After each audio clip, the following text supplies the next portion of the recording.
There's Amy Rose. You're not seeing her in the movie. This is the no spoilers spoiler. It's going to be a meme one day. Don't spoil the no spoilers. Here's a no spoiler spoiler. No Amy Rose. Okay, we're going to put Amy Rose. Sorry, Amy. It's sad. Sonic. Okay, let's go ahead and turn that off. I know you all don't like me very much, but I'm still going to do a review anyway. Because why can't I do one? Now, give me a moment while I adjust for the screen here, because it is rather difficult to do anything here and to do it right. It takes like 6 hours. Okay. I'm gonna do my Sonic review for Sonic the Hedgehog 2, and then when you see me moving the picture here, when you see a slideshow, that's when we get into spoilers. All right, you've been warned. So right now, this is the non-spoiler review. I really enjoyed this. This plays out like Sonic Adventure, minus a couple of characters, of course, minus Amy. No Amy. No Big the Cat. No Gamma. No Roach the Bat. We'll get into that later. It plays very much out like Sonic's Adventure. The scenarios. We do have a diversion with actor Shamar Moore. You remember from Young and the Restless and some other shows. SWAT. So we have James. I forgot his name. The one that played Cyclops, and his girlfriend. Let me tell you something. Or his wife. That woman is fine. She looks like she could take on Serena and Venus Williams in a few scenes that you see the wife, okay? So you have the Caucasian sheriff and his African-American wife, and then her family, her sister, who's bitter and mean, kind of like Ralph Cramden's mother-in-law from the Honeymakers reboot. So there's a whole wedding thing going on. So basically, Sonic's foster parents have to go on a trip to Hawaii for a wedding for his sister-in-law. That's sort of the side story. But we do see Sonic and Tails and Knuckles, and we do learn a bit about the owl from the first movie, and we do see a little bit about Eggman's transformations, his evil wickedness at the end. We see a lot of these things, okay? So, and I get that it's dumbed down a bit. Let me adjust the picture here. I get that it's dumbed down a bit because it has to reach a general audience. Now, I did not see this on preview night. I was busy working. I'll be busy working tomorrow. However, I did see this earlier this afternoon, and some 8-year-old had the balls or the vagina, however undeveloped they are, to spoil the post-credits scene before I could finish watching it. You know, was there a day where kids just wouldn't know enough, and now kids know too much more than adults? It's happening real fast. So we do get some information about the echidnas from the first movie that we saw in the beginning. And as I said before, I don't remember reviewing Sonic the Hedgehog, the movie, before. I think I did I not? I think I did review this movie before. And I said that the first movie had to be done to get to the second movie, which was going to be way more. And it sure was. It was everything I expected it to be, minus Amy Rose and a few other characters. But here we are. But I think it had to kind of go in a slower direction. So other than that, I really felt good about it. Where there's some plot holes, there's always plot holes in a lot of things. Trying to understand Sonic's power. Somehow, Knuckles finds Eggman, and we get into a whole conflict about Sonic's one of his spikes. And somehow we get to the Master Emerald plot. But that's going to be more in spoilers. I will give this an 8 out of 10. I think there were a couple of things that kept me from liking it more. But it was definitely better than the first one. It feels completely different than the first one. And if this is Jim Carrey's last movie, I'm still like rooting for Mila Jovovich to play the villainess, like an evil witch that makes magic. So, the part of this movie takes place on the Mushroom Planet. And so there's no villain on the Mushroom Planet. We don't know enough about the Mushroom Planet to talk about it. So a lot of the stuff that happens at the end of the movie happens on Earth. We don't really go back to the Mushroom Planet. We stay on Earth. So if Mila Jovovich could play the villain of the third movie, with all the new animal characters and stuff like that, that'd be great. Because it should be Mila. Mila has played the hero in Resident Evil, however good and bad those movies were, and in Monster Hunter. And I think she can play an over-the-top, ridiculous witch character because her kids are still little kids. And I think they would love to go see a movie that she's in because all her movies are too grown up for her kids to watch. I'm still rooting for Mila. I'm still going to say Mila's going to be in the third movie instead of Jim Carrey if Jim Carrey's retiring. I think Jim Carrey said he wanted to wear the fat suit. Anyway, we're going to go into spoilers right now. 8 out of 10. In 3, 2, 1, I'm going to change the pictures as we go along. So this is a picture of the Genesis. So we're starting off. We do see the post-credits scene after the first scenes of the movie. Sonic is doing his thing that is very reminiscent of the first few minutes of gameplay of Sonic Adventure for the Dreamcast, GameCube, and Steam PC. So you're going to see that Sonic, beats up, stops bank robbers and saves the day. It's very, very much like Sonic Adventure, but no Chaos Blob. Sonic is using those rings to find purpose. He's the blue sphere, or whatever he calls himself, the blue blur, whatever he wants to be. And it really works out okay.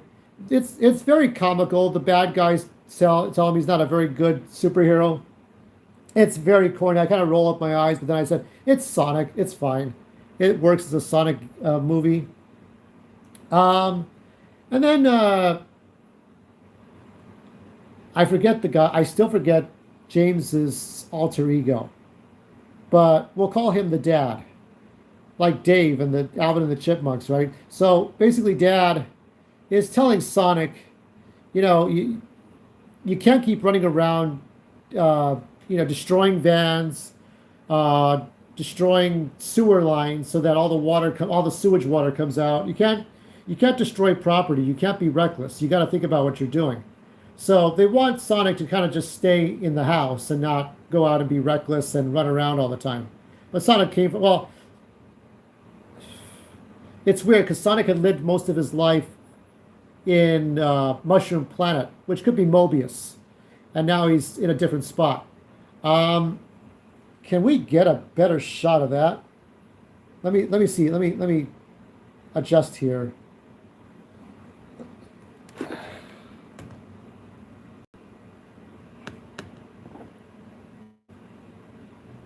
This is so punishing, this shit. Okay, let me try something here because, when I'm doing it live, I want to get a better shot of that. Let me see if I can flash a light. It's like we're getting 240 pixels. Okay.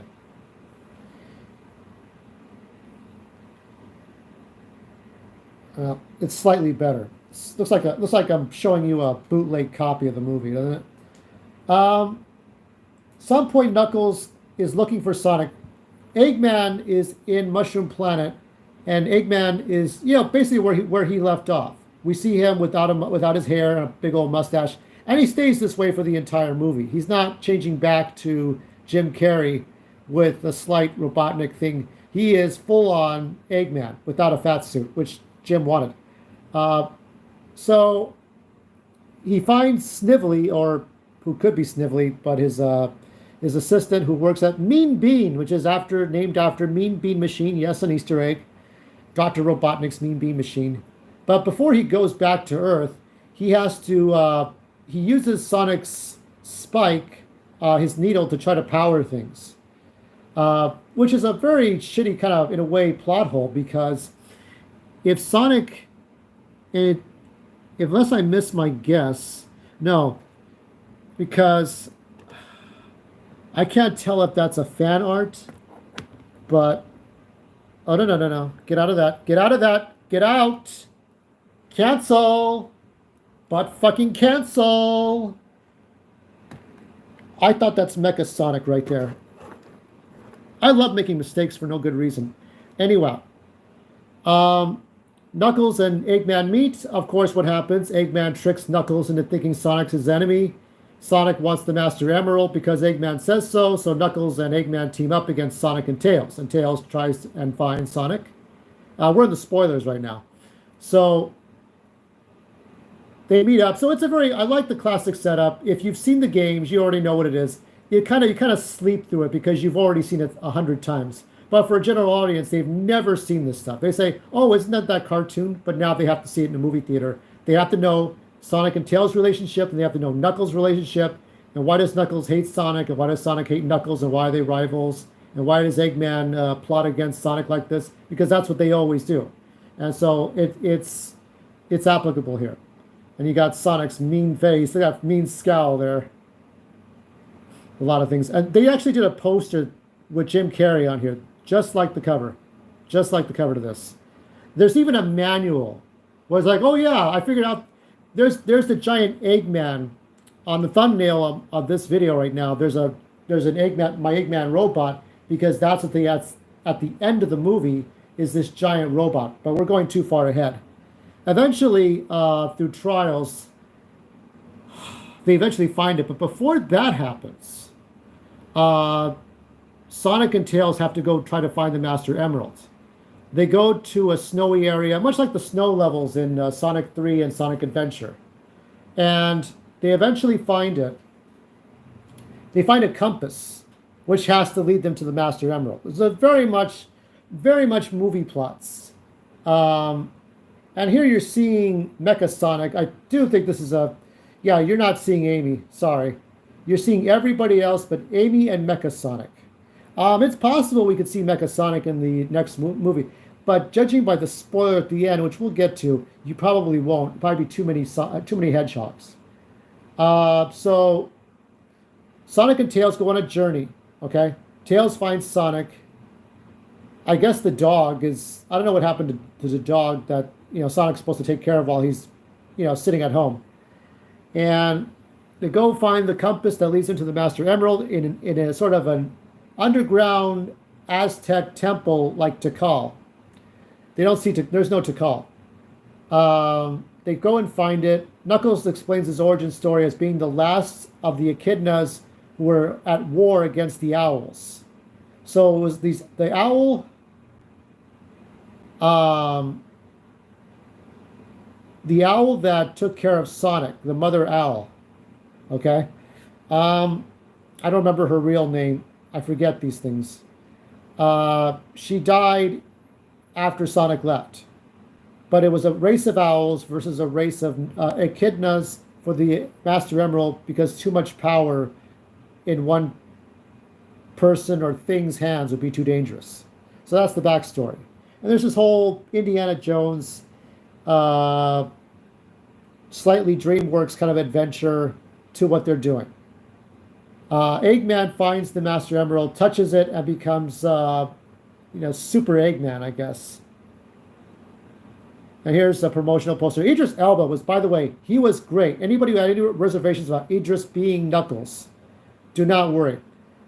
He sounds very ethnic and authentic in the way he does Knuckles. But I had to say to myself, as badass as Knuckles is going to be, at some point, he's going to reform and have some humor. There's some humor at the beginning, though, when he's like, I can take on these robots at any time. Oh, there's stairs. Yeah.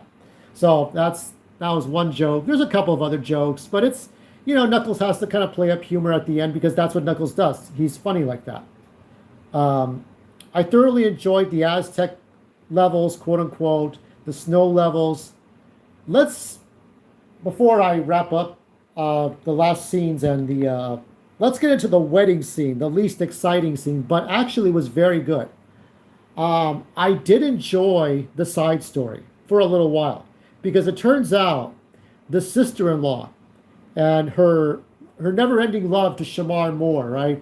It was all fake. Shamar Moore was an undercover cop. And everybody else, the guy who gave James the Olive Garden coupon at the first movie, ends up betraying everybody. So it was all a setup. It was all a setup so that they could take down James and his wife. So they take down the police officer and his wife and capture Sonic and then eventually Tails. So the whole wedding was a sham. But eventually Shamar Moore and the sister-in-law, they get together. Rings were misplaced. Shamar Moore had the wrong ring because James gave back the wrong ring to the wedding, to the child, the ring bearer. I knew that. I could tell. I could see the switcheroo right away. I saw that a mile away. Yeah, this is Sonic in classic mode here. Some very cool scenes. Sonic the Hedgehog 2, of course, with the popcorn. So the wedding was a sham. What they were creating was the Gun organization, the one you see in Sonic Adventure and Sonic Adventure 2 and all the other Sonic games. Gun is this sort of anti-terrorist unit. And in many ways, I was thinking about Sonic X, because Sonic X was a prelude to the Sonic movies in which Sonic and his friends would go into the real world. But Sonic already knew Tails and Knuckles and everyone else. And but they were in the real world where they met, I forget the kid's name, and Chris, who was a race car driver working for a government organization. I don't remember. But if you remember Sonic X, then the two movies start to feel like Sonic X. That's exactly what you're kind of getting from there. What else can I tell you? Should we end it on something? There's Sonic the Hedgehog 2 with everyone. Let's end it on this image, because